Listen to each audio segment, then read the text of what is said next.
Welcome to my YouTube channel. വീട്ടിൽ ഉപ്പുമാങ്ങ ഇരിക്കുന്നുണ്ടോ? എങ്കിൽ വായോ ഒരു ചമ്മന്തി ഉണ്ടാക്കാം. ഉപ്പുമാങ്ങ കൊണ്ടൊരു ചമ്മന്തി. വാ റെസിപ്പി നോക്കാം. ഉപ്പുമാങ്ങയുടെ ചമ്മന്തി ഉണ്ടാക്കാൻ വേണ്ടിയിട്ട് എന്തൊക്കെ ഇൻഗ്രീഡിയൻസാണ് വേണ്ടതെന്ന് നമുക്ക് നോക്കിയാലോ. ആദ്യമായിട്ട് വേണ്ടത് ഉപ്പുമാങ്ങ, അതെന്തായാലും മസ്റ്റാണ്. അതുകൂടാതെ നമുക്ക് ചീനമുളക്, ഞാനിവിടെ ചീനമുളകാണ് എടുത്തിട്ടുള്ളത്. നിങ്ങൾക്ക് വേണമെങ്കിൽ പച്ചമുളകും എടുക്കാം, രണ്ടുമായാലും കുഴപ്പമില്ല. ചീനമുളകാകുമ്പോൾ കുറച്ചും കൂടി ടേസ്റ്റ് ഉണ്ടാവും. പിന്നെ ചെറിയ ഉള്ളി, അതുപോലെ ഉപ്പ് വേണം, പിന്നെ വെളിച്ചെണ്ണ. ഇത്രയും ഇൻഗ്രീഡിയൻസാണ് നമുക്ക് വേണ്ടത്. ഇനി ഇതെല്ലാം കൂടി നമുക്കൊന്ന് അരച്ചെടുക്കുന്നത് മിക്സിയിലെ ചെറിയ ജാറിലാണ്. ഉപ്പുമാങ്ങയും അതുപോലെ ചെറിയുള്ളി, ചീനമുളക്, ഉപ്പ് ഇതെല്ലാം കൂടി ഇട്ടിട്ട് ജസ്റ്റ് ഒന്ന് ക്രഷ് ചെയ്യുക. അതായത് നന്നായിട്ട് അരയ്ക്കേണ്ട, ജസ്റ്റ് ഒന്ന് ക്രഷ് ചെയ്തെടുത്താൽ മതി.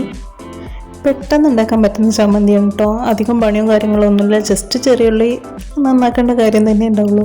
ഒരു 5-10 മിനിറ്റിനുള്ളിൽ എന്തായാലും നിങ്ങൾക്ക് റെഡിയാക്കി എടുക്കാൻ പറ്റും. ഇപ്പോൾ നമ്മൾ തേങ്ങ വെച്ചിട്ടൊക്കെയാണല്ലോ ചമ്മന്തി ഉണ്ടാക്കാറ്. അപ്പോൾ ജസ്റ്റ് ഒന്ന് വെറൈറ്റി പിടിച്ച് നോക്കൂ, എല്ലാവർക്കും ഇഷ്ടമാവും. ഞാനിത് എൻ്റെ വീട്ടിലുണ്ടാക്കിയിട്ട് എല്ലാവർക്കും ഇഷ്ടമായ കാരണമാണ് ഞാൻ നിങ്ങൾക്കിത് കാണിച്ചു തരുന്നത്. ഈ റെസിപ്പി ജസ്റ്റ് ഒന്ന് ട്രൈ ചെയ്ത് നോക്കൂ. ഉപ്പുമാങ്ങൊക്കെ ഉണ്ടെങ്കിൽ എപ്പോഴും ഉപ്പുമാങ്ങ വെറുതെ എടുത്ത് കഴിക്കുന്നതിലും നന്നായിട്ട് ഇങ്ങനെ ഒന്ന് ചമ്മന്തി ഉണ്ടാക്കിയെടുത്ത് കഴിക്കുമ്പോൾ ഒന്നും കൂടി ടേസ്റ്റ് ഉണ്ടാവും. ഇതിൻ്റെ ബെസ്റ്റ് കോമ്പിനേഷൻ എന്ന് പറയുന്നത് ചോറ് തന്നെയാണ്. ചോറിൻ്റെ കൂടെ അടിപൊളിയാണ് കേട്ടോ.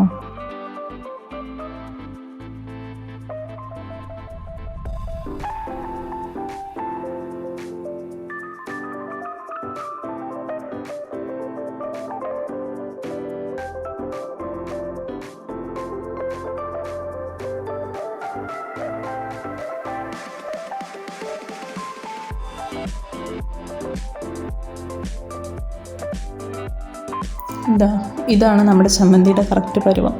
ഇനി ഇതിലേക്ക് നമ്മൾ നേരത്തെ പറഞ്ഞ പോലെ തന്നെ ലാസ്റ്റ് വെളിച്ചെണ്ണ ആഡ് ചെയ്യുക. അപ്പോൾ നമ്മുടെ ചമ്മന്തി റെഡിയാവും. നിങ്ങൾക്കിത് ഇഷ്ടമായിട്ടുണ്ടെങ്കിൽ വീട്ടിലെന്തായാലും ട്രൈ ചെയ്ത് നോക്കണം കേട്ടോ.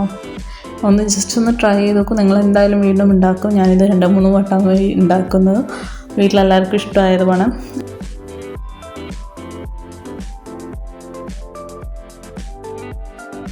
ഓക്കെ ഗൈസ്, നമ്മുടെ ചമ്മന്തി ഇവിടെ റെഡി ആയിട്ടുണ്ട്. അടിപൊളി ചമ്മന്തിയാണ്. ഞാൻ ഓൾറെഡി പറഞ്ഞ പോലെ തന്നെ സിമ്പിൾ ആൻഡ് പവർഫുള്ളാണ്. ജാവ പോലെ ചുമ്മാ പറഞ്ഞതാട്ടോ.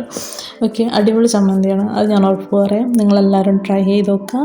അടുത്തൊരു വീഡിയോയിൽ കാണുന്നവരേക്കും ബൈ ബൈ.